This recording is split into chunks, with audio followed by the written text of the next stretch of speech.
针头。深呼吸，深呼吸哦。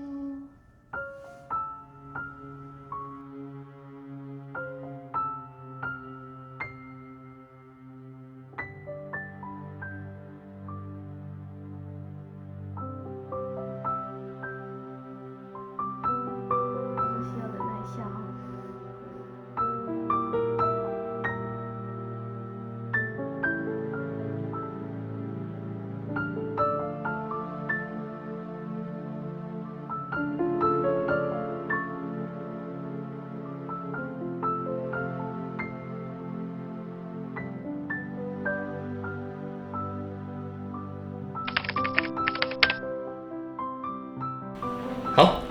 好，开始。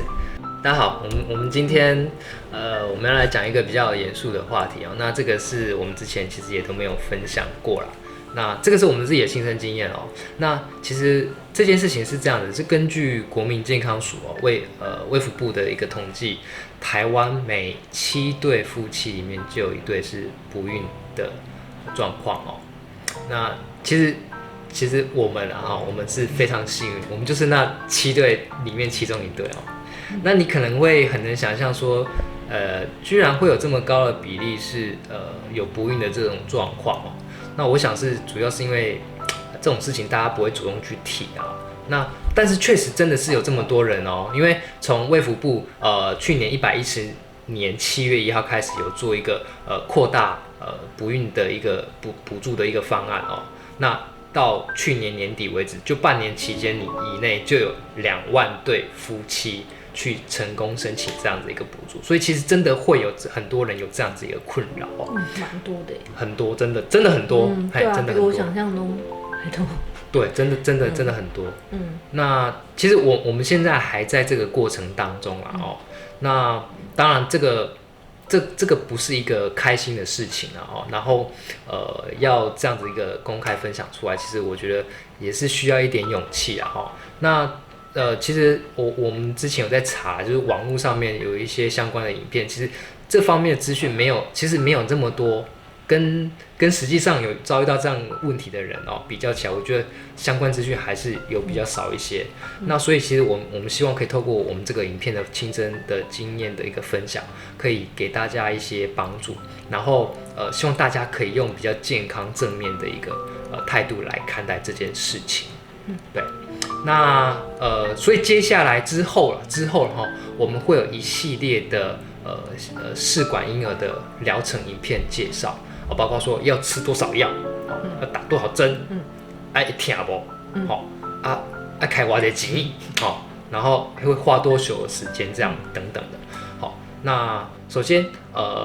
今天我们这个主题是要分享说为什么我们会选择做试管，然后以及为什么我们会走到这条路？因为其实我们之前的话我们一直觉得自己是就是会很好运啊，就是从结婚之后就觉得这个应该很快，然后我们就没有想说当初真的压根没有想到我们会走上这条路。对啊，那所以其实我们我们其实也是一般的上班族啦。那其实我们平常也喜欢运动啊，然后从2018年开始的话，我们就开始接触爬山，然后慢慢去接触大自然这样。然后我们觉得爬山其实是一个很好的运动，真的是很好的运动。然后你可以看到我们频道里面主要都是以爬山为主。那可以接触大自然，放松心情，然后疏解压力，然后去排汗，然后排毒，让自己的身体更健康。在内心小小深处，我就希望觉得说爬山可以对好运这件事情是有帮助的这样子。对，当然除了这以外啦，就是我们还做了蛮多的事情这样子，就是不是只有爬山这件事情。对，在运动健身这边的话，其实像我的话，平日的话至少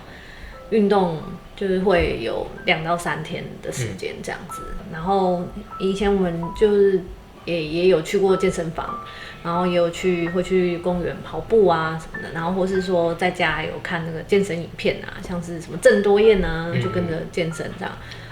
那就是想说，可以第一个当然就是女生爱美，也是为了瘦身啊或什么的。当然，同时一刚理够，你就想说，哦，这对就是如果身体健康的话，也许对怀孕也都有帮助这样子。所以我基本上都有持续在运动啊，对啊，除了爬山之外啊，然后还有每天平日也是都有在运动这样。那医疗上面的话，其实中西医我们都看了不少。那中医的话，其实从结婚之后就开始做一些调理啊。那北中南的医生大家都看过很多了，很多。对，这个前后应该有看6年，超过6年了吧？对啊，那在台北的医生也看过，然后都到中部的时候也有看，然后还有跑去南部，就是跟不同的地方介绍不同医生，我就是都有去看，这样去了解，然后也都有吃很多的，就是当然基本的就是会有药粉嘛，然后还有就进阶一点就是会有水药啊，然后还有就是自己煎药啊，当然我们煎药部分可能就是有用电锅比较方便煮的啊，或是要用那种专门的那个煎壶去煎这样子。然后对，然后还有就是也有做针灸啊，我们也是有针灸有去针，然后还有就是做推拿这样子。这部分其实都有看啊，就这花了蛮长的时间，因为想说，中医通常都会跟你讲说，就是调理要比较长的时间这样子。然后大部分我看的话，他可能就会跟我讲说，你的身体比较冷啊，卡丁带啊，然后什么的，所以就是会说要把那个补起来啊什么，然后比较长期的吃食补去食疗，然后就才有办法那个，所以其实真的花了蛮多的时间在看中医的，对。那其实我觉得这样子调整，其实也是对身体其实是有好处的啦，就是不管是对于好运这件事情的话，或者是反正我觉得整体而言是身体有比较好这样子啦。对，就是我觉得都有帮助啦。其实你在做这件事情的同时，其实对你的身体健康也是有 OK， 所以其实没有那么排斥这件事情，就是反正我们就有一直在做。对，所以其实中医做了之后，其实我们还是有去做。有人说你有没有去检查西医？有，对对对。所以其实我们还是也有去做妇产科去。我们有去做，当然最基本的就是抽血检查嘛，他一定就会针对你的那个指数啊，去看一下你的状况这样子。那我们有就是你有去验那个精虫的活动力嘛，这是最基本的，我们都有去验。那报告出来基本上都没什么问题这样。然后可能第一次去的时候做完之后，然后可能又觉得想说没什么，我们就继续等嘛，想说应该还好，就是时间到了就会来，然后中医调好就 OK，然后过一段时间，可能又1、2年、2、3年，又发现怎么都没有，然后后来就又去另外大医院去看，然后看一看，他就说那不然你的要不要做一下那个输卵管的摄影，这样子看你的输卵管有没有通这样，然后就也有去做这个检查，然后。这个检查真的蛮痛的，就是会痛到就是很像那个月经来好几倍的那种痛这样。然后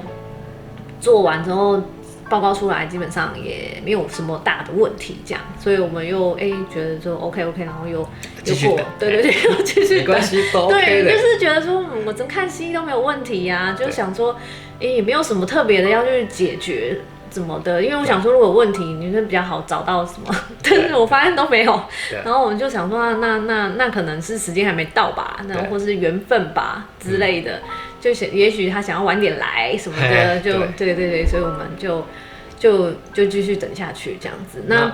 所以这个部分的话，接下来我们自己在保养的部分，其实也吃了一些保健食品嘛。对。那包括一些各种的备孕的那种维他命有。对，像备孕的话，基本上我们就会吃一些备孕的那个综合的维他命嘛。有时候孕妇在吃，或是备孕也可以吃这样子。然后还有什么大家都常听到的叶酸啊，然后可能也有就是初乳啊，什么牛的初乳、羊的初乳之类的啊，然后还有益生菌啊、钙片啊、钙粉啊这些的就都有吃啊，就是反正就人家说觉得不错，反正你就当调养身体，因为有时候我们食物上的摄取有时候没那么均衡，我觉得也可以吃些这边补充一下。那你的部分的话，我就该吃的这种综合维他命 B 群啊，然后硒锌啊，这个不给男生专用的这种，对，其实也都有在吃啊。对，这就是蛮基本的，最基本的这一种。对。那食疗或是什么医疗上面是比较可以看得到的，对，具体的形象这些我们都有做。那精神层次上面的话，我们也做了不少。对，比如说像是宗教拜拜的部分，不管你是什么信仰啊，那我们基本上就是会到比较属于就是到庙里拜拜的这种。那我们也有就是去问过签这样。那通常每次得到的答案都是比较中性一点的，可能就跟你讲说，你们再多等待哦，那耐心等待会可能就是会有那种概念，对啦，就是在等啊，在耐心，你们就在等这样子，就也没有水到渠成，对，也没有特别跟你讲说要去调，就是要特别去调整什么什么之类的，或是可能跟什么有关的都没有特别讲这些啦，可能就是就等这样子，那除了这之外，当然我觉得还有就是所谓的那个好运小物嘛，其实我也拿到不少。对。第一个当然就好运棉啊，这个每次身边只要我朋友怀孕啊，大家都会很好心，就是对我很好，都会就主动送我这个好运棉啊。可是这几年下来，其实我也收集了蛮多的，就是对我都把它供起来。那再来就是那个金铲子吧，金铲子就是代表产子嘛，所以我家里也有啊，就是那个工地开工的时候那种大只的那种金铲子，对，然后我还不止一只，我有2只，对，就是很大只的那种。再来还有就是那个钉子啊，钉子就那时候拜拜拿到的吧，然后那个钉子就代表天钉，然后所以我就把它放在床头上。那这是好运小物的部分，其实真的也是一个都没少。对，那再来就我是不知道大家会不会有这样的像我一样啊，我其实基本上每年生日愿望的话，我每年都会留一个给他这样子，就是不能说那个。对，就不能说那个，你应该也是吧？对，就那个不能说的那个，通常都是留给他这样子。那其实这些都做了啦。那最后其实我甚至有1年是，有1年半的时间，因为还蛮多人常说，就是工作压力可能太大这样子。那是不是这个原因造成这个？所以我就想说，那我也试试看。所以我就有1年半的时间，就是1年半的时间在家专心备孕这样子，离职在家专心备孕。那我们不管是从医疗啦、运动啊、精神层面上啊，然后从工作上啊，其实我们都做了非常多的努力啊。可是最后的结果其实就不如预期嘛，要不然怎么会要这支影片？因为要不然我就是发那个就是像那样我怀孕了这种影片，对，就没有嘛。所以呢，其实从我们认真备孕到现在，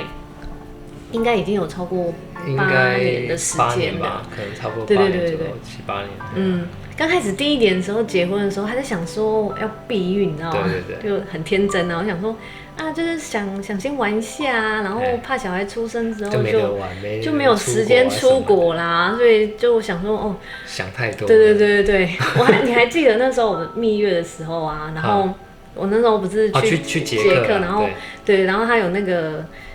他有一家那个很有名的当地的一个店，然后那时候就是导游都会，领队反正就是跟大家讲说他有卖一款那个妊娠霜，很有名啊，然后在那边当地买很便宜，对，然后所以那时候我就那个妊娠霜，他就是跟你讲说，这个保存期限3年嘛，然后他就说，那我那时候就算一算，就想说。3年应该可以吧？对啊，那我就觉得对，很激动，就一次就给他买了6条。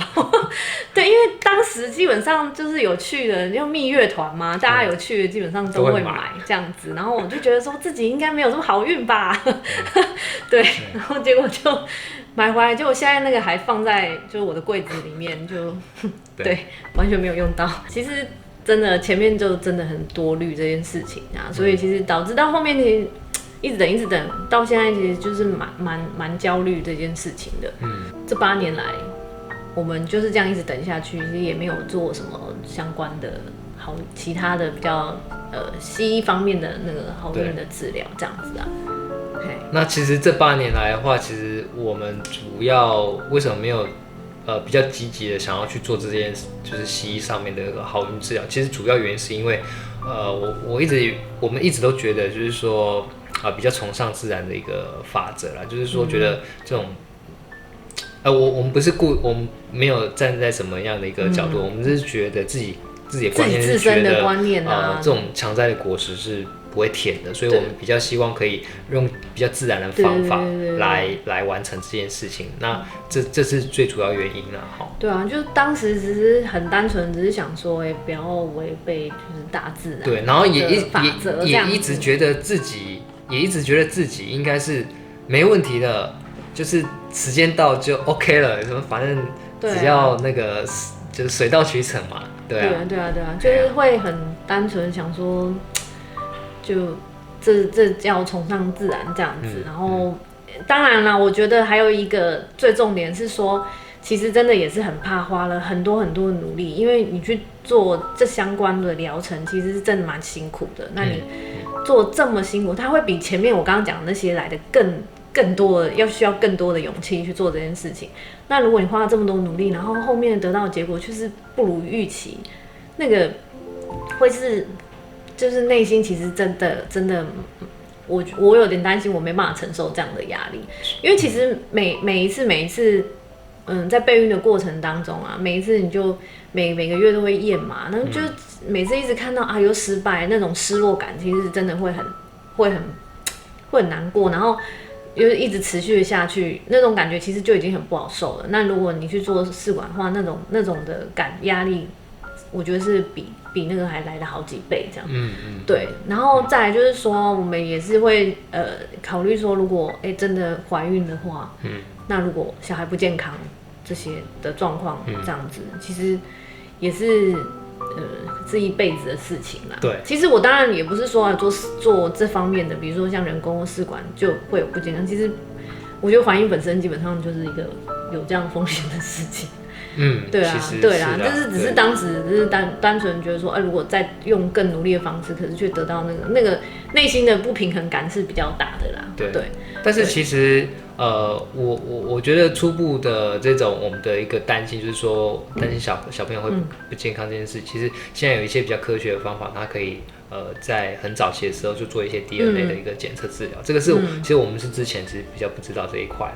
所以其实这个接下来我们都会比较详细去做这个部分的一个，这也是我觉得也是应该后来真的下定决心要去做这件事情。对，这个是蛮重要的一个关键啊。对。那其实会有这样的转机，其实到我们去决定做这个好运疗程是什么样的契机？其实对我来讲，就一个转变啦，真是。其实我觉得这个应该是我开始发的球啊。应该是我发球，应该是啊。我承认是因为我看了那个电视剧《未来妈妈》之后，给我的启发，就是让我觉得，你应该在我应该再多做一点什么这样，然后你是能做点什么？怎样？你是你要那个吗？对啊，还是说服我去做疗程？应该是啊。那对，好啦，就是我必须要讲，其实我从结婚前啊，然后一直到结婚，其实就很喜欢小孩，然后很想要小孩。我是认真在想，就是看到别人小孩很可爱，我都会就是很想要去跟他玩啊，然后顾小孩这样子，然后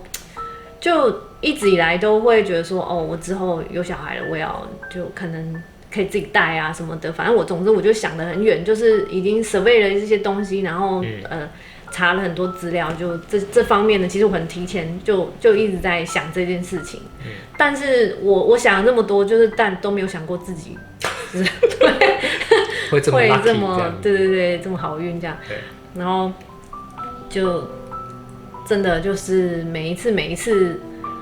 在备孕的过程当中，其实第1年想说反正再等等嘛，应该也还好。然后当然第2年、第3年，然后你一次一次的，就是每次看到那个一条线，你就会觉得哦，超级挫折的。不是 COVID-19 哦。对，就是那个完全不一样。我这个怀孕是想要2条线，没办法。对，反正总之这个其实我觉得对于很多备孕的妈妈来说，其实那个真的是蛮煎熬的啦。对啊，就每次揭晓的时候，其实都会蛮难过的。那经过这么多年的时候，其实我发现我慢慢就会封闭自己内心，因为有时候会怕自己会去，我觉得会去嫉妒别人或者什么或是会有这种感觉啦，那是不自觉的，你内心可能就是会有一种觉得，别人为什么都生得出来，自己没办法生那种感觉。那我慢慢觉得说，为了避免这种让自己产生这样的情绪，或是让自己觉得不开心的情绪，我其实慢慢就封闭自己的内心吧。我会觉得说，我就会洗脑我自己啊，觉得说，2个人世界也很好啊，然后没有什么负担啊，这样子，然后其实要去哪就去哪，要爬山就爬山啊什么的，就也对啊，也蛮开心的这样子。所以到比较后期的时候，反而我比较觉得就没有关系，这样顺其自然。然后我觉得就也许是老天让我不用就这么辛苦，这样子，就是有在自己洗脑自己的事，就觉得说那就这样就好了，这样。但不知道殊不知这部戏出来之后，就有人被打到，就是被勾起那个心里面内心深层的那个。对啊，你是有点 delay 是不是？就是我前面很想要的时候，你都没什么感觉，然后到后面的时候。到后面的时候才在那个变成我被挖出来了，对，超莫名的。然后当然就是因为这样啦，然后所以我觉得你可能也有跟我开始在说服嘛，然后在想说，就也许我们就是没有去做的话，可能会会是这辈子的遗憾。应该是对啦，应该这样讲，就是说我们年纪也大了嘛。对啊。对啊，然后。你如果这个时间点不去做这件事情的话，因为如果说真的也不知道等多久。对啊，你要这样子一直顺其自然下去的话，你要等到哪一天？其实就是我们常常会讨论一些我们想要人生的规划，可是常常讲到后面就想说，那如果有小孩说怎么办？就会想很多。对，就突然比如说可能有一些什么样的机会啊，或是什么工作上的新的机会或什么之类。对。可是最后就是会因为说，那如果有小孩的话怎么办？然后就想说放弃啊，那就算了。然后或是就是反复的很多次，就是会因为每次要做抉择的时候，然后会考虑到这个点，然后所以就会不知道怎么去规划，然后有些东西是就会变成有点犹豫不决啦。对啊，所以可能也是因为这个原因吧。对啊，因为这个议题就是在我们的生命课题中一直鬼打墙，一直重复出现很多次，真的一直在出现。所以其实我觉得最困难的点就是说你看不到尽头啦，你不知道它什么时候会结束，所以我们觉得希望透过这次的一个契机、一个机会，然后给自己一个努力、一个限定一个期限的感觉，然后就是你就全力一击，就是直球跟他对决，然后你就去全力去做，然后你就最后的结果来看说，那我都已经努力过了，然后。你就是 follow 這樣的一個結局來看結果來做你之後的一個人生規劃。應該說就是也算是說我們最後一步都做了，這個應該也是用最科學的方式去做這件事情。反正這個我都做過了，那基本上就這樣子了，這件事情就可以結案了。對，到一個段落這樣子。那就是因為這樣子的關係啦，所以我們決定開始走這個好運的療程這樣子。那首先呢，我們要怎麼跨出第一步？其實就是要找一間評價好的這個好運門診，就是應該是要先找一間適合自己的好運門診啦。對啊，我們基本上會分為幾個點啊，就是給大家參考一下，就是我們考慮的點就是有以下幾個這樣。那第一個當然就是醫院的評價嘛，我覺得這很基本，但也很重要，就是大家現在就是可以先去網絡上做一些功課，查詢一下這些門診、這些醫院的評價，这样子，然后从中挑选一些评价比较高的啊，多方面比较一下这样子。然后再来呢，我觉得对我来说还蛮重要的另外一个点是那个环境要舒适啊。为什么这么说呢？因为好运门诊就是基本上我觉得那个环境必须要是很可以让你有放松的感觉。它那个环境是要让你不会觉得说你好像在医院看病，然后被当作病人看待这样。我觉得这很重要啦，因为我个人觉得这个不是病吧，就是如果你把它当成病，其实你会觉得很忧郁啦，我觉得啦。就是反正我们就缺那么一点点 lucky。对，我就想说，我觉得心态上会让你比较觉得正面一点点啦。那再来就是说，我觉得还有就是最好就是这个门诊是要专门是做好运的门诊会比较好，因为在这样子专门做好运门诊的医生啊，或是护理人员啊，他们都比较能理解这些未来妈妈们的内心的脆弱与不安啊。我觉得这个真的这很重要。对啊。假设你像去一般大医院里面的话，他会各种对，他会有各种科别的病人都会对。那我觉得那个心情上会比较容易受到影响，这样子。然后再来就是说，如果是一般妇产科的话，可能也会有很多孕妇的出路。然后就是内心会想说，为什么她可以怀孕？真的，然后我觉得会多少会受到影响啦。当然，我觉得那个我不是刻意就是想要去那个，但是有时候内心就会不自觉会有小剧场。对，这是所以我是希望说。这个可以降到最低啦，就是挑一个这样子的比较专门做的好运门诊，可以减少这些你内心的不安这样子。对，然后再来就是我觉得门诊时间也是一个考量的点。我觉得医生的夜诊跟假日诊的话，其实如果越多的话是越好啦，因为我们平常都要上班嘛，那不方便常常请假，那只能用就是平日的下班时间或假日去看诊这样子。因为你平常上班请假好像也不是很方便，不是很方便嘛？我觉得那种感受，我必须很小小抱怨一下，就是我觉得大家对于比如说你怀孕了以后，然后你要请假，你随时要请假，大家都可以很理解这件事情。可是如果你不孕，你要请假这件事情其实是很难讲，很难启齿啊，因为对啊。然后如果你要常常请，其实你那个时间点是没有办法什么时候知道这种，因为假设如果是怀孕的话，它大概就是40周嘛，反正就是最多就是40周这样子的时间，然后你可以去那个，可是你去运用你的假，但是我觉得不孕这件事情你不知道要多久有时候1年2年，你不知道看你的疗程要做多久，你要拖多久，这中间你的假要怎么安排，你要怎么请，你不知道你要请到多少，你都要去估算你自己的假，然后加上我又没有那种特别的假是留给这样子的，就是比如说什么产假这类的啊，然后或者是产检假这种不孕是没有这些东西的，所以基本上你只能用你的特休去看诊这样，然后你又因为这种事情又不会想要跟人家讲，对，因为就是你会接受到大家就是各种的关心，然后会觉得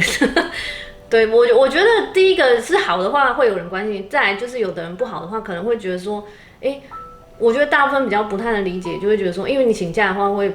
会影响到别人，然后有的人就会在那边说，为什么他就可以这样，就是类似，对啊，就是他怎么这样他就可以常请假，然后就会有那种就是酸酸的话跑出来，就是有的人会这样子啊，所以。对，所以我觉得也不会特别想要让人家知道这件事情，所以其实真的不是那么好请这样，所以小抱怨一下。所以我是不知道别人会不会遇到这件事情，但是我个人就有考虑到这些事情，所以我觉得夜诊跟就是假日诊的部分，对我们来讲的话，就是比较也是算蛮对优先考虑的。然后再来就是第4个就是看诊等待的时间，那也是因为隔天都要上班，所以。不想花那么多时间在排队啦，要不然真的蛮累的。因为其实看诊的话，有时候频率比较积极在疗程在做的时候，其实基本上每个礼拜都要回诊吧，所以那个频率是蛮高的。然后如果你又要很频繁那边等，其实蛮花时间的，会觉得有点累啦。对啊，我觉得就是可以减少这个等待的时间是最好的。然后第5个点就是我们自己觉得也可以考虑进去的，就是交通方便这件事情。因为就是刚刚讲到，因为你要频繁的回诊啊，那如果距离家里太远的话，会觉得累啦。对啊，因为我觉得那个会让你的意愿上面就是会，我觉得如果你的身心灵如果觉得每次觉得很累的话，我觉得对妈妈们来讲也是不是那么好的一件事。煎熬，也是一种考验。对，所以我觉得距离家里不要太远，然后还有就是停车方便这样子。停车方便就是包括最好是有自己的停车场。我觉得，因为你在做这方面疗程的时候，你就是被视为那个妈妈，你就基本上会开车嘛。对啊，就是比较安全一点，然后还有就是说比较稳定一点。就开车的话，对妈妈比较友善，就是未来妈妈们比较友善，所以就是希望可以开车这样啊。如果有自己的停车场，我觉得这样子是会，就是你直接会加分。对，会加分这样子。录下去之后，上面就可以直接上来看诊这样子。那但是如果没有的话，你有时候下雨天比较不方便啊。是啊。对啊，就是还要走去诊所上。所以我觉得这几个点，就是基本上这是我们自己的原则，那每个人的考虑点可能不一样。对，但我觉得就给大家参考一下这几个点，你们可以自己考虑一下这样子。那我们基本上就 follow 这个原则来挑选我们需求的门诊这样子。对，可能当然有人会比较在意那个技术啊，或者是什么。对我觉得基本上只要评价蛮不错的，然后应该都是水准之上。对啊，基本上技术上面或什么，我觉得不会差太多啦。对啊，就是给大家参考一下。所以基本上的话，就是我们就决定好了门诊之后，我们就依照上面的原则去挑好我们的门诊之后呢，然后我们就开始去做相关的咨询嘛。那其实我个人是在进一步在咨询的这个时候才知道说什么是人工，什么是试管。对。这其实网络很多资讯，但是我之前一直没有去看这一块，因为其实我觉得我根本就用不到。用不到不是说我一开始用不到会觉得是就跟我没关系啦。我可能觉得第一个是我们觉得我们没有那么幸运嘛。对。然后再来就是说，到后期的时候，我们会觉得说我们就顺其自然，所以也没有特别去 survey 这方面的东西这样子。只是就是觉得说没用不到的东西就不会特别去看这样。对啊，所以我是这个阶段才开始去了解说什么是人工，然后什么是试管的疗程这样子。那我们这边不多做说明啦，那重点就是说我们后来就是决定做试管这一块，因为其实试管跟人工的差异对我们来讲，我们最在意的点其实是在于成功几率啦。因为我们现在这个年纪就是时间已经不是站在我们这边了那我们现在要的是提高这个成功几率，然后尽快，然后可以完成这个流程、这个疗程这样子。所以价格不会是我们的考量点。那所以我们要就是精准那即便是花比较高的一个费用的话，我们还是会选择试管。那试管基本上就是把精子跟卵子取出来之后，在外面放在试管里面做培养，然后等到它长到一定的程度之后，再植入到子宫里面，然后继续长大这样子。所以这个是就是我们后来就是决定做试管的主要原因，就是因为时间的关系，还有成功几率。OK。所以反正总之我们就决定